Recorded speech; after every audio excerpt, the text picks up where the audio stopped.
Mga kwento ni Kabanong. Ika-6 na kwento. Good afternoon po sa inyo, Kabanong. Ibabahagi ko lang po sa inyo ang aking naging karanasan sa aswang. Fretzel, yun po ang itawag niyo sa akin. Ang kwento ko pong ito ay nangyari nang minsan akong nagising ng alas 10:45 ng gabi dahil sumakit ang aking tiyan. Ang banyo po pala namin ay hiwalay sa aming bahay. Mahimbing na ang tulog ni Mama ng mga oras na yon, kung kaya hindi ko na ginising pa para magpasama. Dahil sa pagmamadali ay nakalimutan kong magdala ng flashlight. Hindi ko na lang pinansin ang dilim ng paligid dahil napakasakit na ng aking tiyan at natatai na po ako that time. Nang una po ay hindi ako nakaramdam ng takot dahil mas pinagtuunan ko ng pansin ang pagsakit ng aking tiyan. Subalit, nang sinimulan ko ng ilabas ang dapat ilabas, ay nagsimula na rin pong manindig ang aking mga balahibo sa katawan. Hindi ko alam ngunit ramdam kong tila may nakamasid sa bawat galaw na aking ginagawa. Dahil nga wala akong dalang flashlight, ay madilim ang paligid at tanging sinag lamang ng buwan ang nagsisilbing liwanag. Hindi pa rin nawawala ang paninindig ng aking mga balahibo, kung kaya't binilisan ko na lamang ang aking paglalabas ng aking dumi. Patapos na ako ng mga sandaling yon, kung kaya kinapakapa ko ang tabo na sana ay gagamitin ko. Sa sobrang pangangapa ko, Kabanong, dahil sa madilim ay may nahawakan akong kakaibang bagay. Pinisil-pisil ko pa yon at nagtaka kung ano ang aking nahawakan. Madulas na bagay ang nahawakan ko na parabang naliligo sa langis. Binitiwan ko yon at nang muli kong kapain ang parte na kung saan ko nahawakan ng bagay ay hindi ko na ito mahagilap. Nangilabot ako at tila nakaramdam na nakalutang ako sa ere. Hindi ko maintindihan kung ano ang nangyayari sa akin, Kabanong. Nang mahanap ko ang tabo ay dali-dali akong naghugas at nang matapos ay agad akong lumabas ng aming banyo. Nung makalabas ako, sa halip na maglakad ay tinakbo ko mula sa banyo hanggang sa aming bahay. Habang tumatakbo ko ay nakarinig ako ng mga pagyabag na tila nakasunod sa akin. Napatigil at napalingon ako dahil baka bigla na lamang akong tangayin ng kung anumang nilalang na sumusunod sa akin. Nang masigurong wala nang nakasunod sa akin ay muli akong tumakbo hanggang makapasok ako sa aming bahay. Oh anak, bakit tumihingal ka? Nagulat ako dahil sa pagsulpot ni Mama. Sasagutin ko na sana si Mama ngunit hindi ko na nagawa dahil sa malakas na paghuni ng tiktik. Alam ko na ng mga oras na yon ay alam na ni Mama kung bakit ako hinihingal. Ilang sandali pa, Kabanong, ay tumahimik na ang aming paligid. Ngunit hindi namin inaasahan ang sunod-sunod na pagkatok sa aming pinto. Mama! Mama! Paulit-ulit na tawag ng isang tinig kay Mama. Nakitaan ko ng takot si Mama dahil sa kanyang narinig. Hindi kami gumagalaw ni Mama sa aming kinatatayuan at naghihintay ng mga susunod na mangyayari. Natigil na rin kasi ang pagkatok at pagtawag sa labas ng aming pinto. Walang ano-ano ay lumabas si Papa sa silid nila ni Mama. Oh, may narinig ako may tumatawag sa iyo ah. Sino yon? Nagtatakang tanong ni Papa. Shh! Huwag kang maingay. Nasa labas pa siya. Pabulong na sagot ni Mama sa kanya na labis kong ipinagtaka.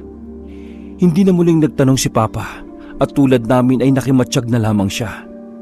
Makalipas ng 20 minuto ay wala na kaming naririnig na katok, pagtawag at tiktik. Napagpasyahan naming matulog.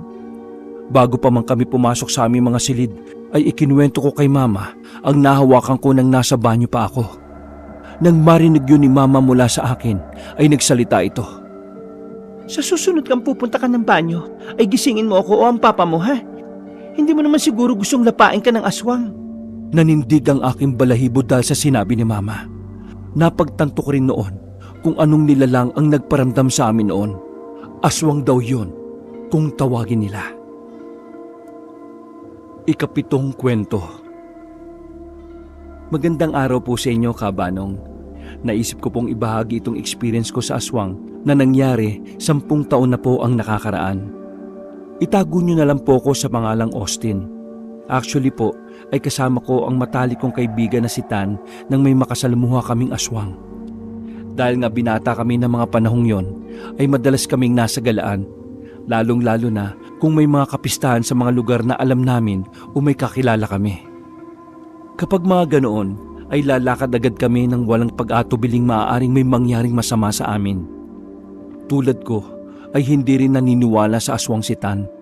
Ngunit nang gabing mangyari ang karanasan namin ay nagbago ang lahat.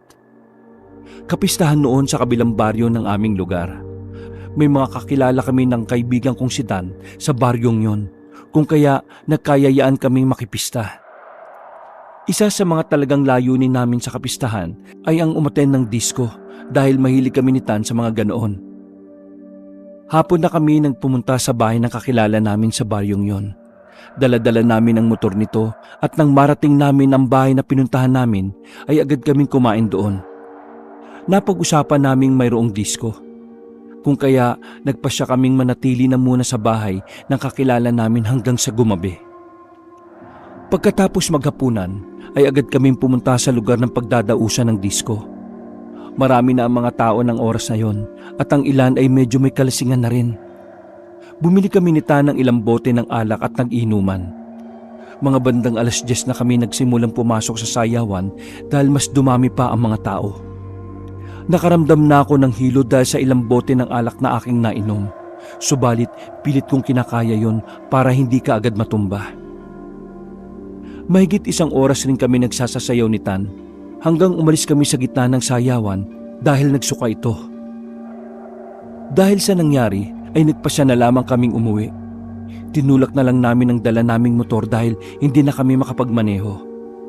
Mahirap na at baka madisgrasya pa kaming dalawa. Ilang metro na rin ang layo namin sa pinagdausan ng disco nang may mapansin kami sa daan, Kabanong. Wala ng tao na mga oras na yon, ngunit ang ipinagtataka namin ni Tan ay kung bakit may isang figura ng tao kaming nasilayan. Huminto kami sa aming paglalakad at nagmasid sa mga susunod na gagawin niya. Naglalakad ito patungong direksyon ng daan kung nasaan kami. Nagtago agad kami ni Tan dahil hindi maganda ang kutob ko. Nanlaki ang aking mga mata nang makita na matandang babae pala ang papalapit. Napatakip kami ng aming bibig nang makita naming may bit-bit itong isang plastic bag. Hindi man namin alam kung ano ang laman ng plastic na yon, ngunit nagkaroon ako ng masamang kutob. Huminto sa paglalakad ang matanda at nagmasid ito sa paligid. Naupo ito sa daan at binuksan ito ang dalang plastic bag. Ilang sandali pa ay may isinubo ito sa kanyang bibig. Nanginig ang buong kalamnan ko, Kabanong, at tila nawala ang epekto ng alak sa aking katawan nang makita ang mapupulang dugo na tumutulo sa bibig ng matanda. Maging si Tan ay ramdam ko ang panginginig nito dahil sa kanyang nakita. Takam na takam ang matanda dahil sa kanyang kinakain. Walang ano-ano ay may kinuha ito at pinaglaruan niya yon. Napapaduwal kami ni Tan nang mapagtanto kung ano yon. Bituka ang pinaglalaruan niya. Ang hindi lang namin alam kung sa hayop ba yon o sa tao. Nang mga sandaling yon, tinutukan namin ang gagawin ng matanda. Napasukan na ng tuluyan si Tan ng kainin ng matanda ang bituka na parang spaghetti. Kahit na may suka ang bibig ni Tan, ay agad ko itong tinakpan dahil nagpalinga-linga ang matanda na parang hinahanap kami. Malamang ay batid nitong may nagmamasid sa bawat kilos niya. Tahimik lamang kami ni Tan. Ang matanda naman ay tumayo at naglakad na parang walang nangyari. Pinupunasan pa nito ang kanyang bibig at nang makalagpas yon sa pinagtataguan namin ay lumabas kami ni Tan at sumakay sa motor nito. Tuluyang nawala ang tama ng alak sa amin dahil sa mga nakita namin, Kabanong. Mabilis na pinatakbo ni Tan ang motor. Malayo na kami sa matanda ngunit sa aming nadaanan ay may natuklasan kami. May isang katawan ng baka ang aming nakita at nawakwak ang tiyan. Simula ng gabing yon, Kabanong, ay hindi na kami nakikipista kahit na may kakilala kami sa isang lugar. Dahil naging leksyon sa amin ang nangyari sa amin ng gabing yon. 8 kwento. Magandang araw po sa inyo, Kabanong. Itago niyo po ako sa pangalang Mayen. 15 years old po ako nang mangyari ang karanasan namin ni na mama sa aswang. Tubong probinsya po ang aking ina, ngunit sa Maynila po kami nakatira sa kapamilya ng namayapa kong ama. Bakasyon namin noon kung kaya tinawagan ni Lola si Mama kung magbabakasyon ba kami sa kanila kahit 1 o 2 linggo lang. Hindi naman nakatanggi si Mama dahil ilang taon na rin naman kaming hindi nakakapagbakasyon sa probinsya ni na Lola. Pumayag naman ako sa gustong mangyari ng aking lola at nakaramdam pa nga ako ng pananabik dahil sa wakas makikita ko na ulit ito. Nang sabihin ko sa aking kaibigan si Trent ang plano naming pagbabakasyon sa probinsya, ay nagpumilit itong sumama. Hindi ko nga alam kung bakit niya gustong sumama, gayong baka hindi siya payagan na kanyang mga magulang. Pinipilit niya akong isama siya, kung kaya kinausap namin ang kanyang mga magulang. At laking gulat ko dahil pumayag ang mga ito. Matagal na kasi namin gusto magbakasyon ni Trent, kaso busy kami sa negosyo, kung kaya pumayag na kami na isama mo siya. Wika pa ng ina niya, dahilan para mapangiti si Trent. Pumayag rin naman si Mama sa pagsama ni Trent sa bakasyon namin sa probinsya. Habang nasa biyahe kami, ay nagkukwentuhan kami ni Trent tungkol sa aswang. Marami raw kasing aswang sa probinsya ni na Lola ayon sa mga narinig niyang kwento, pero hindi siya naniniwala.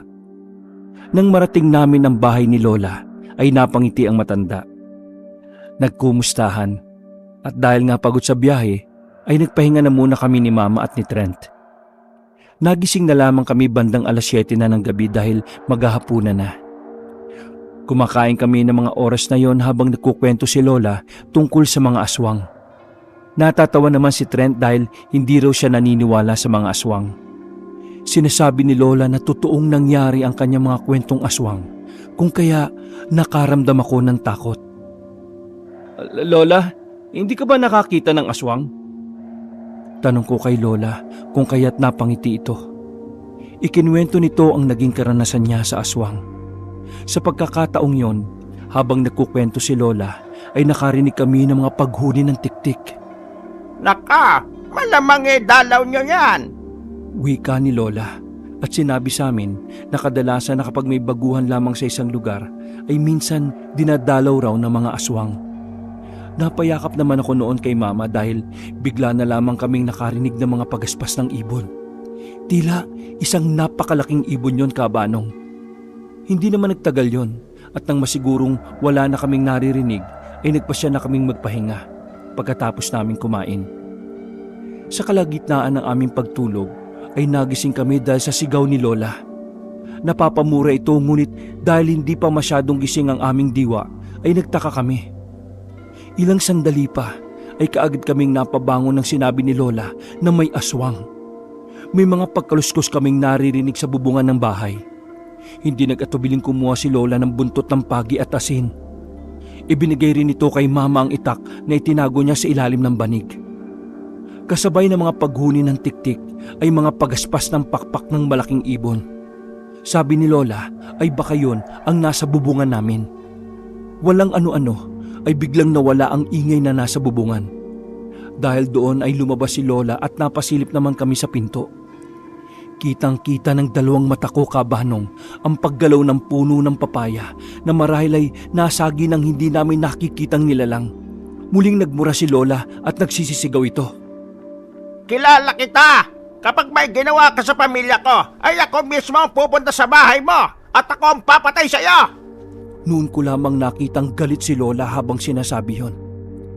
Nagsimula na rin siyang magsaboy ng asin at makalipas ng ilang minuto ay mas lumakas ng lumakas ang paghuni ng tiktik na ayon kay Lola ay papalayo na ito.